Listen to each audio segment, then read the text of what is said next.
What's up, everybody? My name is Sawyer and today I'm here to test for you a $100 camera lens up against this $5,000 cinema camera lens. Our goal is to answer the question, what is the difference between these two lenses, and is there even a difference at all? Well, today we are going to find out together, so let's just kick it off.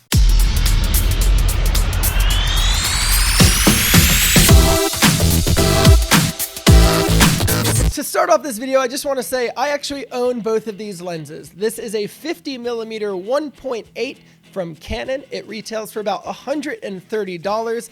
And this is a 50mm cinema prime from Canon that used to retail at $4,500, so with tax right around $5 grand. These are both the exact same focal length. This goes down to basically 1.1 and this goes down to 1.8 in aperture. Now, whether you know what that means or not, $100 lens, $5,000 lens, we're going to try to figure out what the hell the difference is between these. Visually, there's a lot, but in actual practice, maybe not so much. So to properly test these two lenses, I've created a couple categories that we're going to be looking at. These 5 categories are sharpness, color reproduction, low light ability, build quality and design, and then the caveats, the little ins and outs of the lenses that you only really learn by using them for years. So right off the bat, let's talk about sharpness, because I can tell you that both of these lenses are 2 of the sharpest lenses I own. Now, that's actually a really big statement when you're talking about a $100 camera lens being about as sharp as a $5,000 camera lens. Honestly, a lot of Canon's line of prime lenses are razor sharp. It's why people use them. It's why we use them over zoom lenses. There's just something about a prime lens that is crisp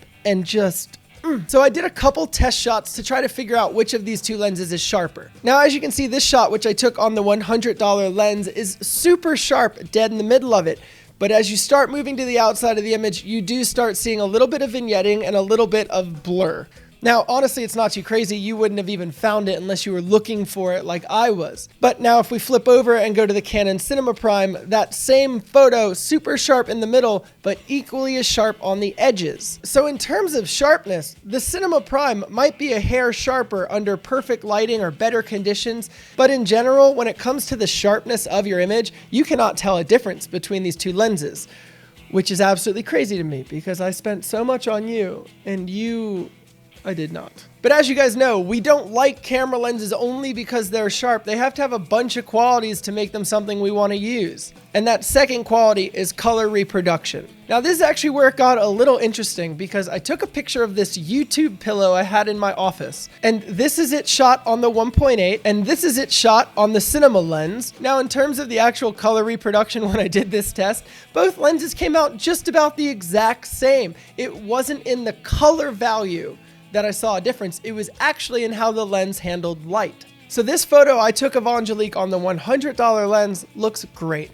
It's sharp, it's got good shadows, good dynamic range, but, and it's a but, it's a small but. When you look at this photo that I took on the 50 Cine, when I took that same photo of Angelique on the 50mm Cinema Prime with the same lighting, the exact same settings, I started to see that the lighting, like the actual dynamic range and light, was smoother across her body on the cinema line. I don't even really know how to explain it, but for some reason, shooting on the cinema lens smoothed out my lighting and made all of the features of the actual subject look a lot more beautiful. Now, I would say I don't know why it's doing that, but there's probably a lot going on behind the scenes of a $100 versus a $5,000 lens that my brain might not understand. But now for some very simple stuff that makes a ton of sense as to why these two are so different in price, let's talk about build quality and features that they actually have. Now, the 100mm 51.8 is plastic, crappy lens. The focus ring isn't even on the top. If you look,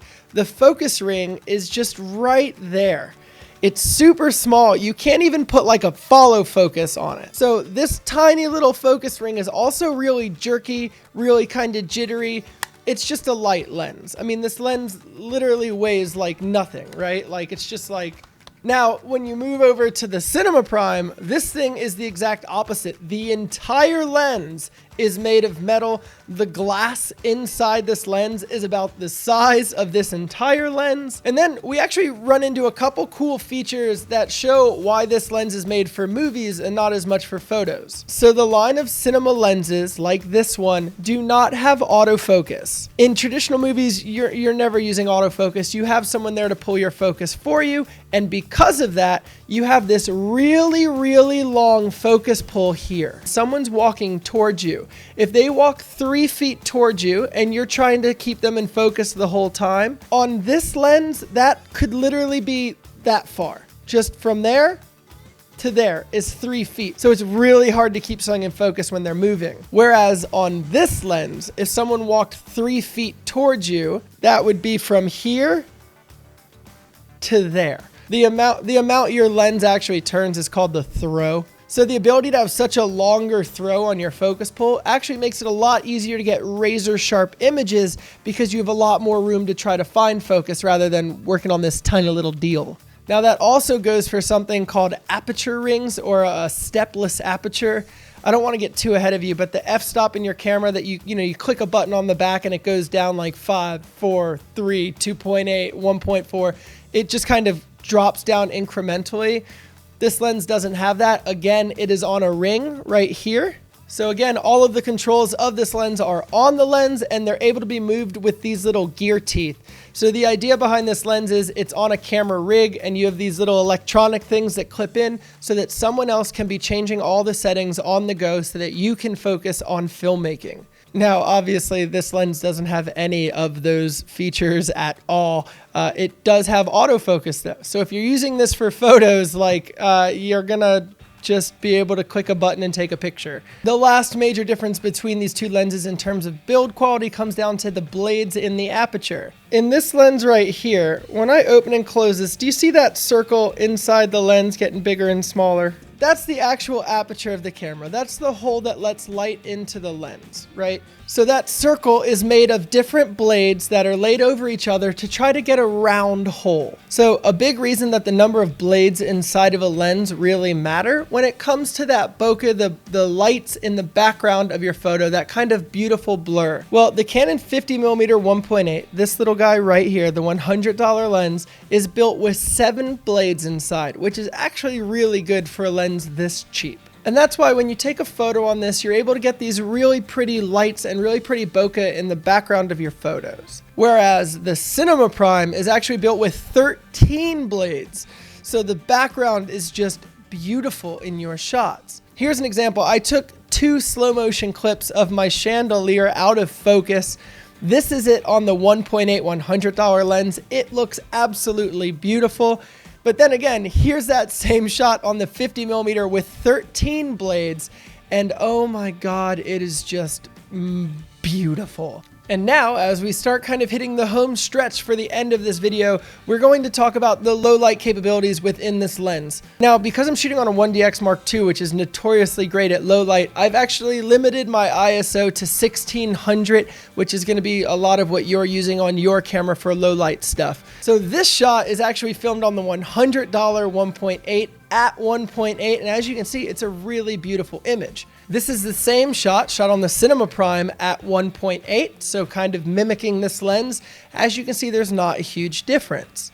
But as I told you guys before, this lens actually has the ability to shoot a lot faster than 1.8, actually closer to like a 1.1. I used the exact same settings, except I went all the way down to 1.1 on this lens, and it looked like this. Now, as you can see, there is infinitely more information in the Cinema Prime opposed to the $100 lens.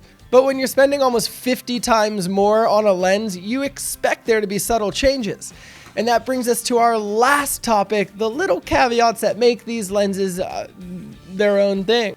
Now, in all honesty, not having autofocus on these Cinema Primes make it so I do not shoot on these lenses as much as I would like to. The honest truth is Canon cameras don't have any kind of focus peaking or focus assist. So when I'm using this lens on my camera for photos, I'm constantly having to magnify my screen to make sure I'm in focus, and it cuts down on the amount of shots I can get of a model. And what that ultimately translates to is when I try to shoot photos on the Cinema Prime, I very, very often miss the moment I'm trying to capture. Now, with that being said, when I do capture the moment I want with the Cinema Prime, it's very often some of my favorite photos I've ever taken.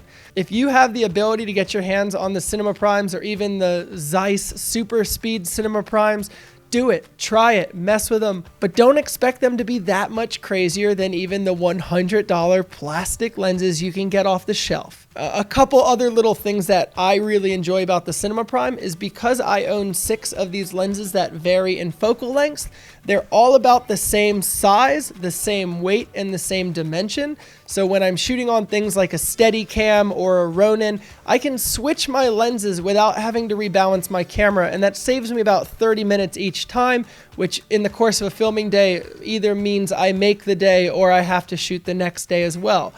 So shooting on the Cinema Primes saves me a ton of time when I'm actually trying to switch out lenses on my camera. Now, also something to note is if you're a filmmaker with a real production budget and things, all of these Cinema Primes have the exact same diameter lens, so you can take a matte box like this, you can put it on, screw it down, take it off, put it on another one, and they're all the same size. So you're not constantly having to buy new filters for new lenses. Now, all of that being said, let's jump into some of the caveats of this little $100 lens. The biggest one being it's a $100 lens. If you do not have a prime lens in your camera kit and you're doing photography or video, you need to pick this up. It's $100. And even if $100 seems like a lot of money to you, in the world of photography, you usually can't even get a memory card for $100. So to be able to get a lens that can literally change the way you're taking photos or shooting video for $100, you got to do it. I mean, that's the caveat of this one is you need to own it. Because why not? So now I flip it over to you. If you had the money, which would you buy? Would you buy the Cinema Prime or would you buy the Nifty 50 if money wasn't an option? Now, some people still would like this because it's smaller, it fits their workflow better, they don't have to carry it around. And a lot of people would like this just because of the opportunities and things it could possibly create. But which would you choose? Let me know in a comment down below. And I want to thank you guys very much for watching this episode. Please make sure to give it a like if you enjoyed or share it with a friend. You can also subscribe. I make new videos about film and photography every single Sunday. And as always, I love you guys very much. Stay motivated, stay inspired, and never stop creating. Peace.